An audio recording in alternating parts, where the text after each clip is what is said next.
Pemirsa, 3 pasien COVID-19 di Banyumas, Jawa Tengah meninggal secara mendadak.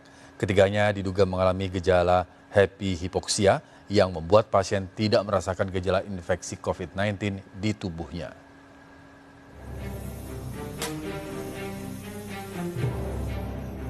Kematian mendadak 3 pasien COVID-19 di Banyumas, Jawa Tengah bukan saja mengejutkan keluarganya, tapi juga tim gugus tugas COVID-19 Kabupaten Banyumas. Ketiganya berstatus sebagai orang tanpa gejala atau OTG dalam kondisi sehat.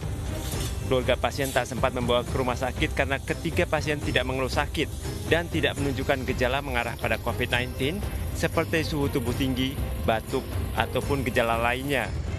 Bupati Banyumas Ahmad Hussein menduga ketiganya mengalami gejala happy hipoksia, di mana pasien dalam kondisi sehat namun tidak menyadari mengalami penurunan kadar oksigen dalam tubuh hingga gagal nafas. Ini kan saya dapat informasi dari dokter paru, Margono.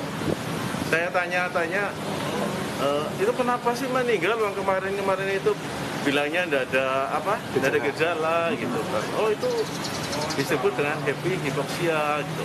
Apa itu gitu? Itu saturasi oksigennya turun, tapi kondisi umumnya bagus gitu. Jadi kondisi umum bagus tapi saturasi oksigennya turun dari rata-rata kan 92 ya ke atas, sampai 90 lah katakanlah karena umur itu kan. Nah ini kan turun jadi 85, 80 sampai ke 75. Kalau sudah 75 itu sudah tidak kuat. Happy hipoksia sindrom dikenal dengan istilah silent hypoxemia, merupakan gejala tersembunyi pada pasien COVID-19. Pasien tidak menunjukkan gejala COVID-19, bahkan pada beberapa kasus pasien justru merasa nyaman.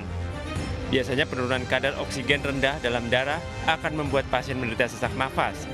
Namun, hal berbeda justru terjadi pada pasien COVID-19 yang menderita happy hipoksia. Kasus kematian pasien COVID-19 dengan gejala happy hipoksia kini bisa menjadi ancaman kematian mendadak atau silent killer. Kondisi ini terjadi pada orang-orang yang terpapar COVID-19 tanpa gejala atau OTG.